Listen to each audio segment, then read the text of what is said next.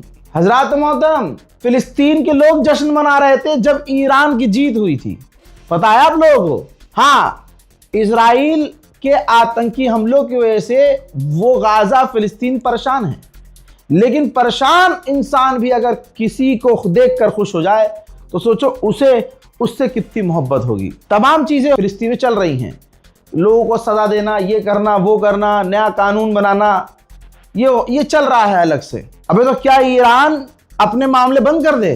तुम्हारी औकात तो नहीं है इजराइल के खिलाफ 2 लाइन लिखने की भी। तुम्हारे दिल में इतना खौफ है कि हमारा अकाउंट डिलीट ना हो जाए। जिनकी ये औकात है कि इजराइल के खिलाफ 2 लाइन लिखना नहीं चाहते कि अकाउंट ना डिलीट हो जाए हमारा, उनकी इतनी औकात नहीं है कि किसी दूसरे इंसान से सवाल भी कर सकें। पहली बात तो ये क्लियर जान लो। उधर आते हैं अब खबर पर। लेबनान पर इजराइल कब्जा कर रहा है। लिथानी रिवर तक जितने पुल, रास्ते, ब्रिज पहुंचते हैं, ये देखिए, अल्लाह अकबर, अल्लाह अकबर, सबको तबाह कर रहा है इजराइल, ताकि फिर लिथानी रिवर तक इजराइल कब्जा कर ले। याद रखिएगा, फिर से एक बात बोल रहा हूं, ग्रेटर इजराइल बनने वाला नहीं है, ग्रेटर इजराइल बन चुका है। किसी भी आलिम दीन से पूछ लेना, ग्रेटर इजराइल बन चुका है। अब उसको जितना जमीन मिलेगा वो तो हड़पेगा ही। मान लीजिए कि आपको एक फ्लैट चाहिए आपकी जिंदगी के लिए, आसानी के लिए, रहने के लिए, लेकिन जब आप देखेंगे कि आजू बाजू पे भी आप कब्जा कर सकते हैं तो क्यों नहीं करेंगे? क्योंकि अब आपकी वो फितरत बन चुकी है, क्योंकि जिस फ्लैट पे आप रह रहे हैं वो भी कब्जाया हुआ है। ये है इजराइल। पूरा अरब खामोश है भाई। इलाके को, यानी लेबनान के दूसरे इलाके को भी इजराइल ने खाली करने का हुक्म दिया है। फिलहाल के अपडेट में इतना ही। आ रहा हूं थोड़ी देर में फिर से बड़े अपडेट के साथ। जय हिंद।